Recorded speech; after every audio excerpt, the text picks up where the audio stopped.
Hello दोस्तों, सबको मैं मेरा यूट्यूब चैनल पे स्वागत करता हूँ। आज मैं एसएससी जीडी का और एक फोर्स है जिसका नाम है बीएसएफ यानी बॉर्डर सिक्योरिटी फोर्स बीएसएफ, जो सशस्त्र सीमा बल जो बॉर्डर सिक्योरिटी फोर्स के नाम पे जाना जाता है। जो बॉर्डर सिक्योरिटी फोर्स है हमारा पैरामिलिट्री फोर्स का एक अन्यतम और बहुत गुरुत्वपूर्ण इम्पोर्टेंट फौज को माना जाता है। बीएसएफ ये एक ऐसा पैरामिलिट्री फोर्स है जिसको आर्मी के बाद उसका मान्यता दिया जाता है, क्योंकि बीएसएफ के पास अपना air wing, water wing, desert wing, समुंदर में जो ये मरुभूमि जब चलता है, राजस्थान में मणिपुर का जंगल हो या बंगाल का खाड़ी हो, हर जगह पे बीएसएफ जितना भी बॉर्डर एरिया है, सारा बॉर्डर एरिया में बीएसएफ का काम होता है ड्यूटी करना, तैनात रहना।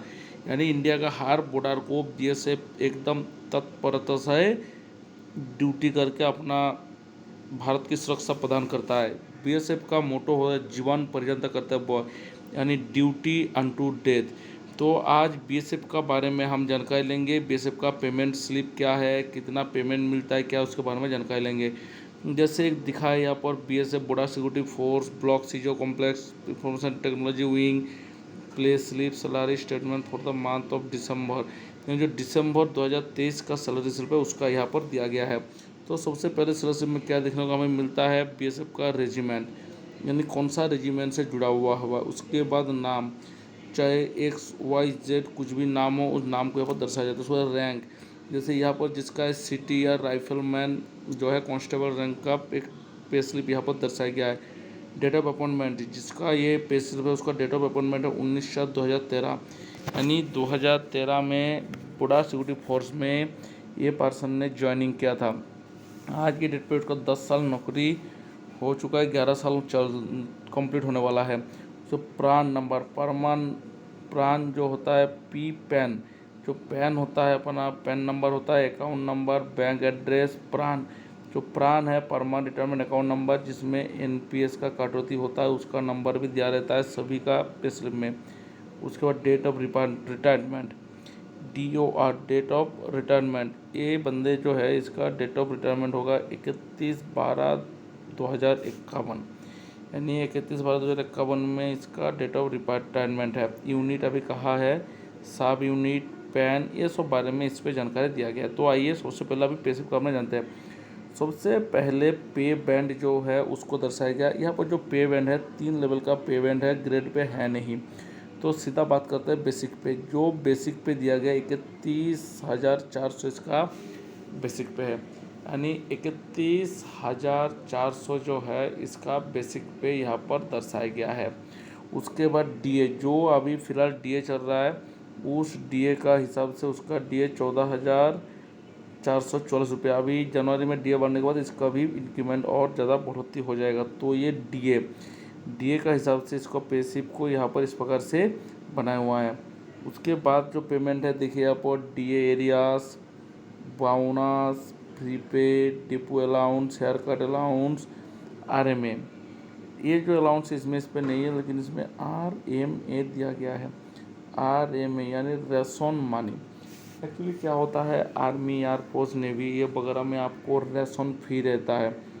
जो रेशन होता है रेशन फ्री रहता है, लेकिन पैरामिलिट्री फोर्स यानी सीएपीएफ, एसएससी जीडी का जो भर्ती आप लोग दे रहे हैं, चाहे किसी भी फोर्स में आपका अपॉइंटमेंट हो जाए, उसमें आपको रेशन का पैसा देना पड़ेगा। यानी जो खाना आप खा रहे हैं उस खाने का आपको पैसा देना पड़ता है, और उसके आधार पे भारत सरकार आपको रेशन मनी प्रोवाइड करता है। रेशन मनी भी क्या होगा, यहाँ पर जैसे दिसंबर का रेशन मनी इसका 3890 इसका रेशन मनी इसको दिया गया है। उसके बाद आरएमए एरिया, एसडीएफ का होता है बीएसएफ जो है बॉर्डर सिक्योरिटी फोर्स, इसका अलग अलग एरिया में, अलग अलग क्षेत्र में अलग अलग अलाउंस इसको मिलता है। तो सबसे पहले अगर हम बात करेंगे यहाँ पर, तो इसमें इसको एचडी अलाउंस जो है, एचडी अलाउंस 31 से 40 रुपये इसको मिलता है। बाकी जगह पे बॉर्डर अलाउंस, हार्ड एरिया, रिक्स अलाउंस, हिल एरिया, इस प्रकार से अलग अलग रहता है। लेकिन जिस जगह यूनिट है या पोस्टिंग उस जगह पे, उस जगह ये सब अलाउंस का जो क्राइटेरिया उस क्राइटेरिया में फुलफिल नहीं हो रहा है, इसीलिए उस एरिया में इसको सिर्फ SDA 31 से 40 रुपया दिया गया। उसके बाद नीचे अगर हम देखेंगे कॉम्प अलाउंस 480 रुपया है। HRA क्या है? Home rent allowance.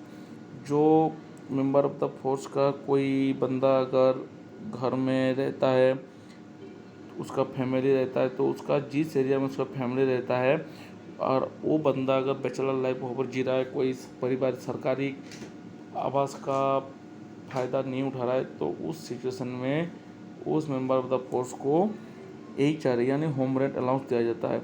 जैसे इस क्षेत्रों में इसका अगर होम रेंट अलाउंस बात करेंगे तो 2828 रुपया इसको होम रेंट अलाउंस मिलता है। और सारे पेमेंट का अगर TPT दिखा जाएगा ना, ट्रांसपोर्ट अलाउंस, तो उसको 2628 रुपये दिया जाता है। यहाँ पर शॉप अलाउंस एक है 45 rupees, Ram allowance 158 rupees Ram allowance भी इसको मिलता है। तो ये इसका टोटल पे हो गया।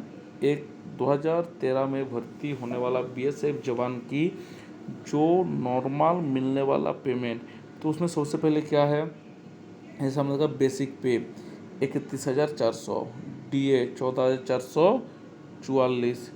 उसके बाद आ जाएगा हेयर कट अलाउंस, जैसे यहाँ पर हेयर कट अलाउंस है।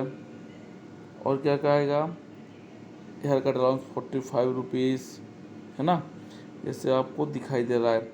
उसके बाद RA में ration money, SDA, com allowance, HRA, total TPT और शॉप अलाउंस, सब मिला के इसका जो पेमेंट बन रहा है आज की डेट पे, टोटल पेमेंट अगर देखा जाएगा तो इसका ग्रॉस पे बन रहा है 59,056 रुपया।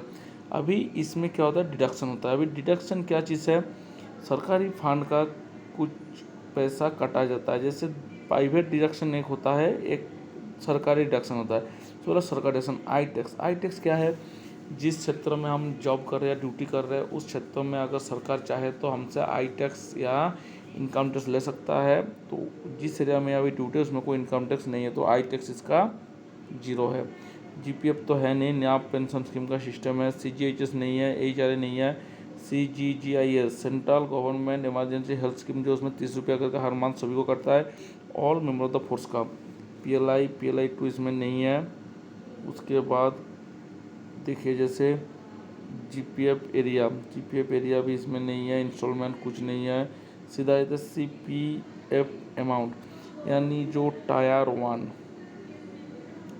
वन का जो कटौती होता है NPS के लिए, जो न्यू पेंशन स्कीम के लिए जो टायर वन का जो काटिंग होता है, इस काटिंग को यहाँ पर पैसा के तौर पे काटा जाता है। जैसे इस पर 4584 रुपया, टोटल पेमेंट का 10% जो है 15%, टोटल पेमेंट का 15% जो है ये सरकारी काटता है और 15% सरकार देता है।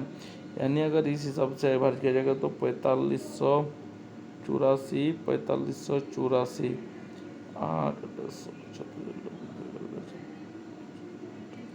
9,168 रुपया पर मंथ का हिसाब से जमा हो रहा है। ये जो 15% है, 15% क्या है, बेसिक का ऊपर डिपेंड करता है। अगर जिसका पे स्लिप ये है, इसमें अगर बेसिक में और ज़्यादा बढ़े 33,300 या 34,300 या 35,400, तो उस बेसिक के हिसाब से 15% इसका डिडक्शन होगा। ये हो गया सरकारी डिडक्शन। अभी आते हैं हम लोग प्राइवेट डिडक्शन। प्राइवेट डिडक्शन में इसमें कोई, जैसे ED&D फंड है, बेन फंड है, उसके बाद SBY GSP के कुछ फंड है, इस फंड में इतना पैसा काटा गया है। और यहाँ पर अगर टोटल हम देखेंगे, एडवांस का कोई है नहीं, टोटल ग्रॉस पे इस पे दिखाया गया है 59,056 रुपया। टोटल अमाउंट डिडक्शन हुआ 4,614, टोटल प्राइवेट डिडक्शन 746 और इसमें नेट पे 54,442 और अमाउंट इन बैंक 53,696, सब काट के जो पेमेंट अकाउंट बैंक में आया है टोटल 53,696 रुपया। तो 2013 का एक भर्ती कांस्टेबल जीटी का टोटल पेमेंट है 53,636 रुपया। तो आप लोग एसएससी जीटी में अभी सेलेक्ट होने वाले हैं, आप सबको वेलकम है एसएससी जीटी में। आप लोग भी इससे ज़्यादा आपका एरिया का ऊपर पोस्टिंग होगा तो उसके ऊपर आपको और ज़्यादा पेमेंट मिलेगा। और आपको पेमेंट के बारे में और कोई जानकारी अगर जानना है तो आप कमेंट्स बॉक्स में कमेंट्स करके बताना। सभी को all the best for SSC GD and सभी को नमस्कार।